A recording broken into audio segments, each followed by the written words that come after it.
Puji Tuhan, Jemaat Pelita Kasih yang dikasihi oleh Tuhan, bersyukur kita boleh kembali dalam PA online minggu ini. Dan sebelum kita merenungkan firman Tuhan, mari kita mempersiapkan hati kita dan berdoa. Terima kasih Tuhan Yesus, Bapa yang baik, kami bersyukur buat penyertaan-Mu, buat kasih-Mu, buat setiap berkat Tuhan yang boleh terus kami nikmati, bahkan keberadaan kami, semuanya adalah anugerah-Mu, kebaikan-Mu dalam hidup kami.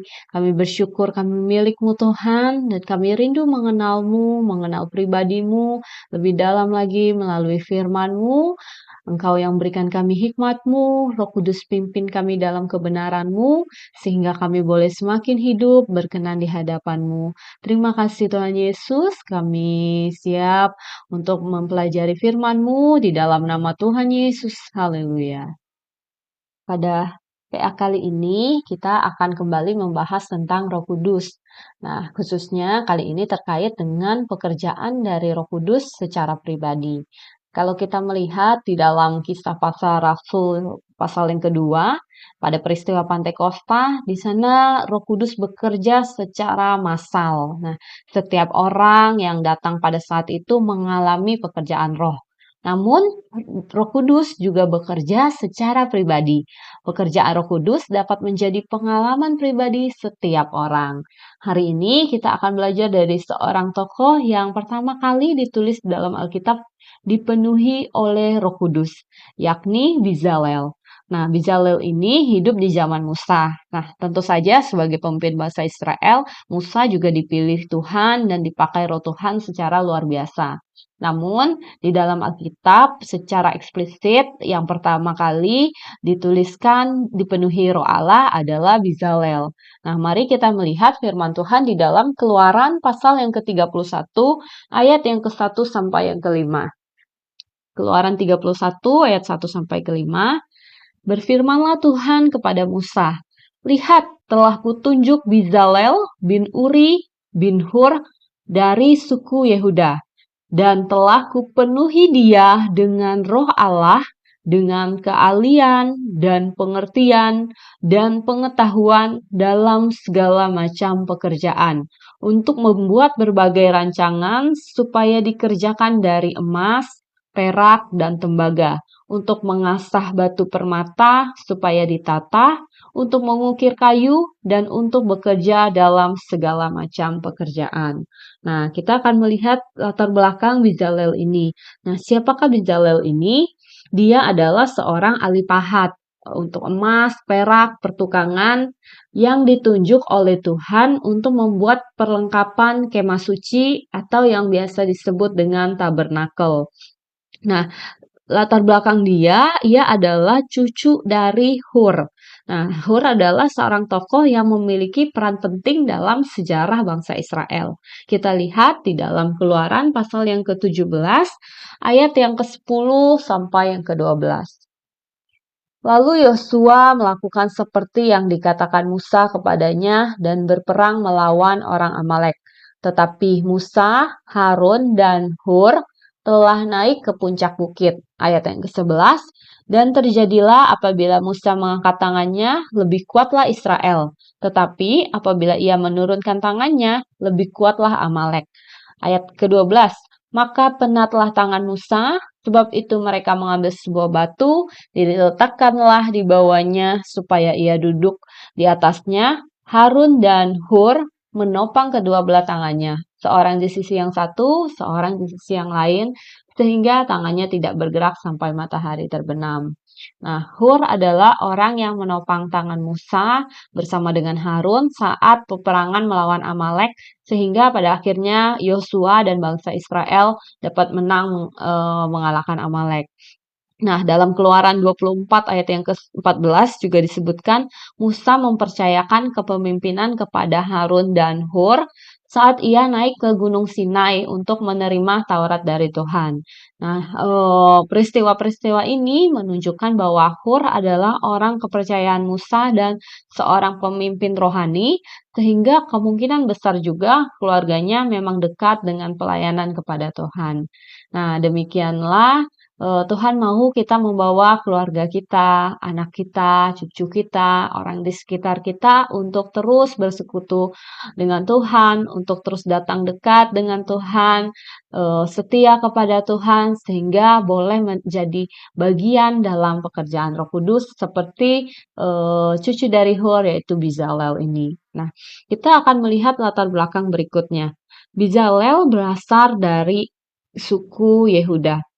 Yehuda adalah suku kerajaan di mana tempat kelahiran Mesias ataupun Yesus juga berasal dari suku Yehuda.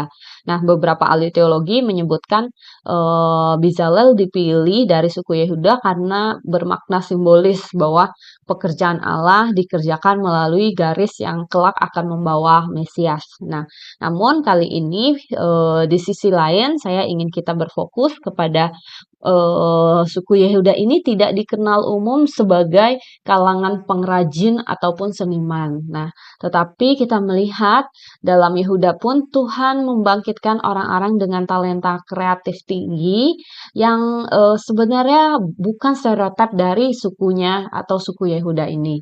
Nah, demikianlah setiap talenta, bahkan kemampuan seni itu datang dari Tuhan. Contohnya, tidak jarang ya kita menemukan anak yang sungguh berbakat musik, padahal orang tuanya tidak sama sekali ya. Saya juga punya seorang teman dekat ya, teman masa kecil saya.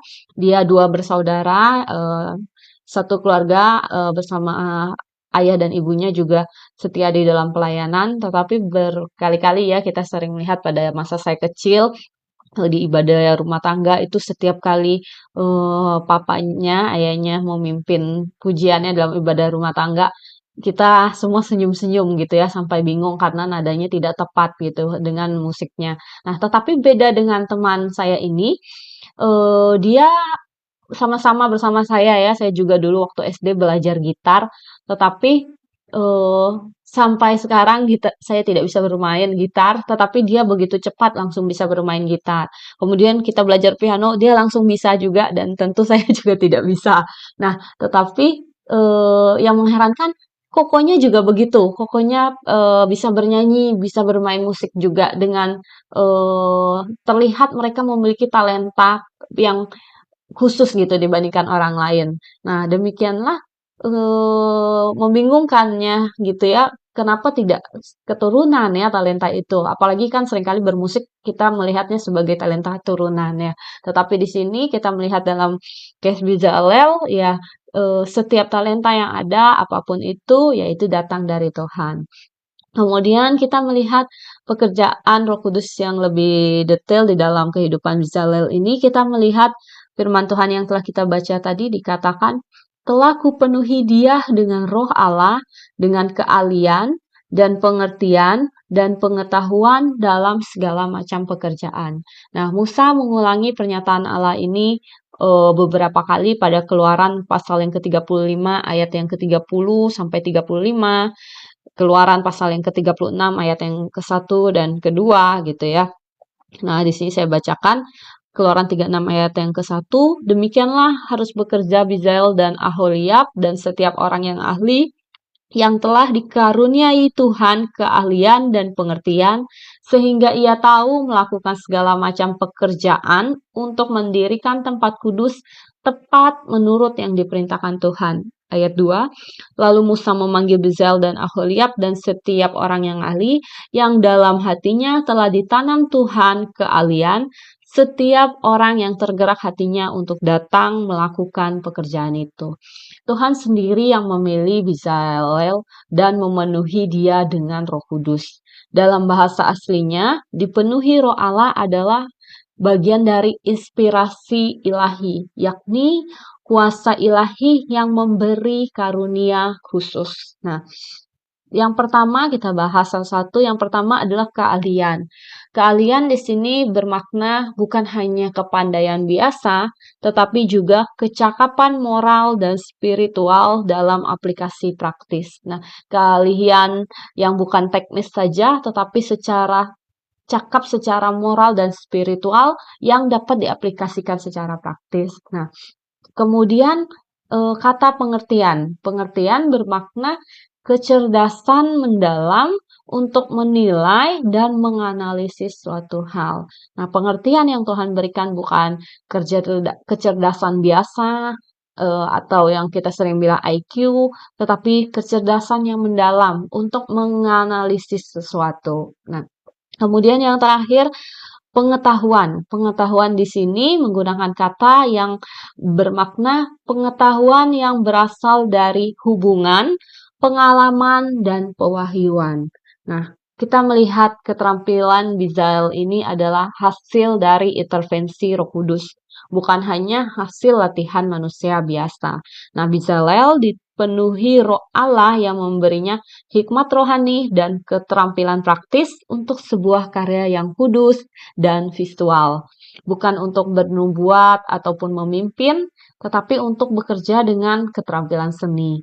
Bukan hanya Bezalel, kita melihat dalam firman Tuhan, tetapi juga setiap orang yang tergerak hatinya untuk datang melakukan pekerjaan itu. Demikianlah Roh Kudus akan bekerja dan memberi keahlian serta karunia khusus bagi orang-orang yang mau dan rindu untuk mengalami pekerjaan Roh Kudus. Kemudian mari kita melihat kelanjutan hidup Bezalel ini.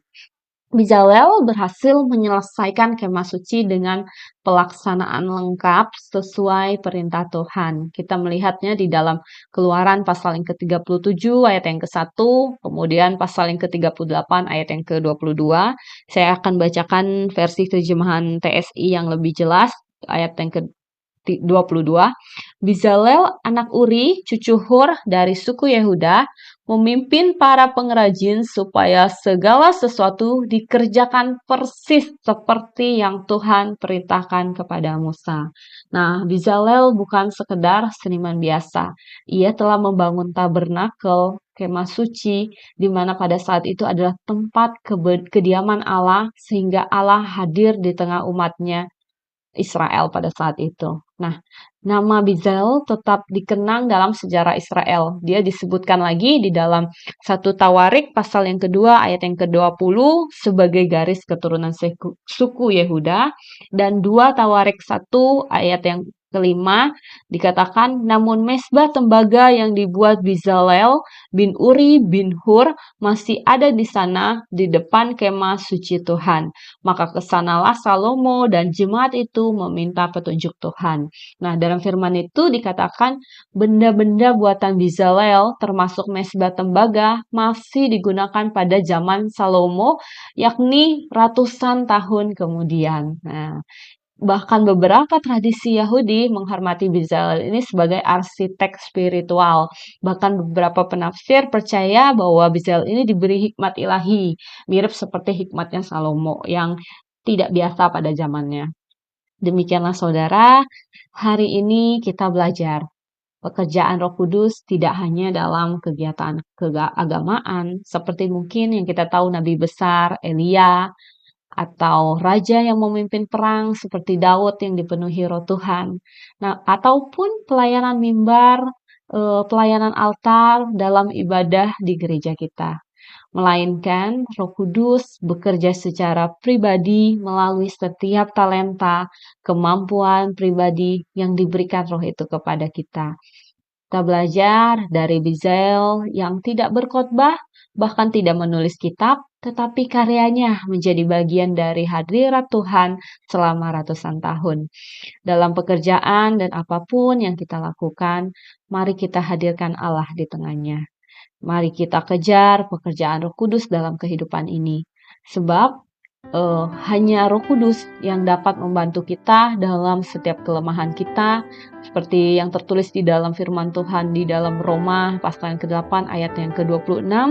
Demikianlah juga Roh membantu kita dalam kelemahan kita. Kita tidak mampu, kita terbatas dengan kekuatan kita sendiri. Tapi biarlah tangan kita yang bekerja, namun Roh Allah yang memimpin. Demikianlah firman Tuhan, mari kita bersatu di dalam doa. Terima kasih Tuhan Yesus buat firman-Mu. Terima kasih buat setiap hal yang Tuhan ajarkan melalui Bezalel Tuhan. Kami mengerti Tuhan bahwa pekerjaan Roh-Mu terus ada di dalam setiap pribadi masing-masing, setiap orang yang rindu dan mau dipakai oleh Tuhan. Apapun yang Tuhan percayakan bagi kami bersyukur Tuhan. Setiap talenta kami, setiap usaha pekerjaan kami, dimanapun kami berada Tuhan, kami rindu Tuhan untuk dipenuhi oleh Roh-Mu, sehingga kami memiliki karunia ilahi, kemampuan khusus. Setiap hal yang kami kerjakan boleh mendatangkan hadirat Tuhan, kami boleh menjadi saksi-Mu, kami semakin bertumbuh, kami semakin menjadi terang Kristus di dalam kehidupan kami. Terima kasih Tuhan Yesus, kami bersyukur untuk firman-Mu di dalam nama Tuhan Yesus. Haleluya. Amin.